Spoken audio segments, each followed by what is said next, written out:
waa léegi comment se fait-il qu'on ait déployé l'armée les renseignements généraux la gendarmerie la police les nervis ay forces occultes ay rebelles wala ay terroristes ñëw fi ba def li ñuy def ñibbi tranquillement kenn gisu ci kenn jàpp ci kenn c'est des mensonges d'État comme ñun nit ñu fenalee di ñu sëf ay chef d'accusation yu ñu deful noonu la ñuy amee ay hommes de presse yoo xam ne comme groupe GFM bi ma cité léegi yoo xam ne dañ leen di développer seen ay thèse de communication donc ñun gisuñu fi rebelle gisuñu fi terroriste ñun li ñu gis parce que man maa ngi woon ak télé on avait la télé là-bas avec le bouquet canal et tout dañu gis en direct de jeunes enfants ay xale yu ndaw ñi ci dee ñëpp ay xale lañu amul kenn ku ci dee ku am 40 ans donc ñooñu ñii ay étudiants lañu ñii ay élèves lañu ñii ay simples citoyens lañu ñooñu la ñu rey ñooñu la ñu gis ci télé yi. L'information est à la portée de tout le monde maintenant kenn mënatul nëbb dara les caméras de surveillance sont partout. Donc naka la fi kon ça veut dire que ñun suñu force de sécurité ak suñu service de renseignement yi noonu la ñu néewee doole ba nga xam ni léegi fii day nekk tame boo xam ni dañuy dugg def li ñuy def après dem seen yoon kenn mënu leen jàpp kenn mënu leen gis lu dul ay journalistes yu koy wax ak ay benn ministre bu koy wax ak ay mais le ministre de la justice aussi dafa ñeme yàlla ñoom nañuy comme sëñ Mbaye Sy Mansour li mu leen wax. laay répété il parle de lutteurs qui étaient descendus. mais les lutteurs kan moo leen recruter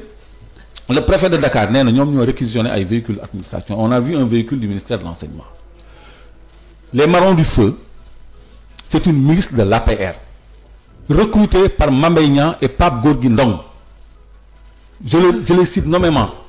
ñoom ñoo créé les marrons du feu du côté du parti socialiste dégg ngeen Barthélémy Diaz proférer ay accusations de véhicules pick-up yu doon dem ci maison du parti socialiste ba cité ci kenn te nee na am na ci lu leer mais pourquoi le procureur ne l'entend pas sur ça pourquoi on n'ouvre pas des enquêtes sur ça des gens qu'on a filmés qu'on a photographiés qu'on a vus des véhicules qu'on a identifiés y a pas d'enquête on les arrête pas ñun la ñuy jàpp naan arrestation préventive kuy dem di dox soxlaam guddi gii ñu dem jàpp ko arrestation préventive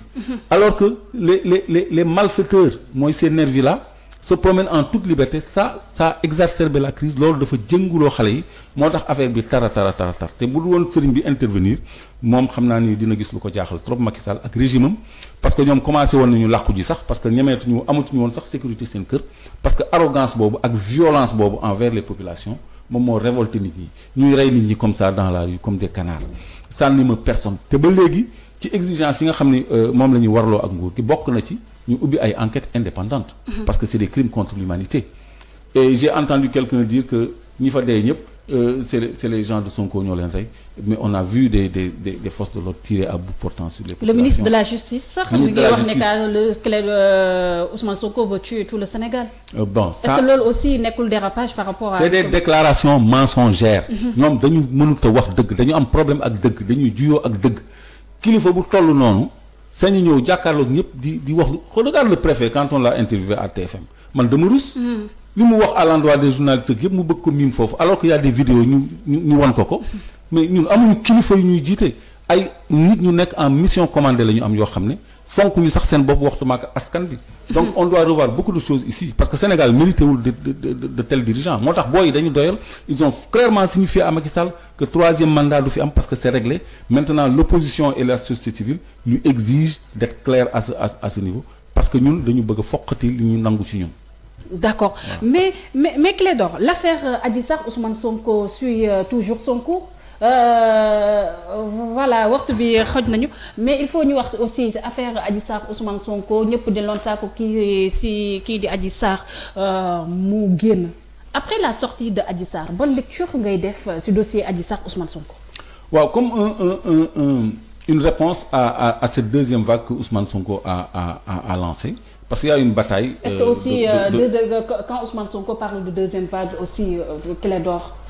c'est tension bu ñu nekk aussi. C'est juste de la communication tu sais en politique am na lu ñuy wax surenchère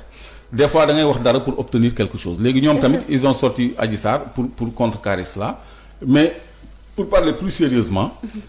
c'est une affaire qui suivra son cours et l'avenir nous édifiera.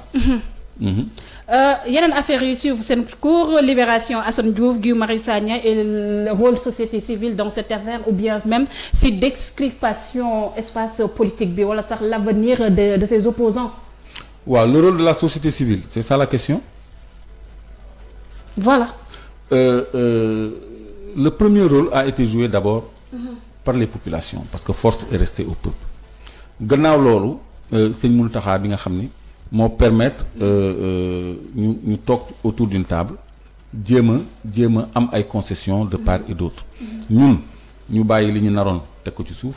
ñoom tamit li ñu bëgg ñu te mu yàlla ci ñun ñu joxe ko comme ça jàmm na ñooy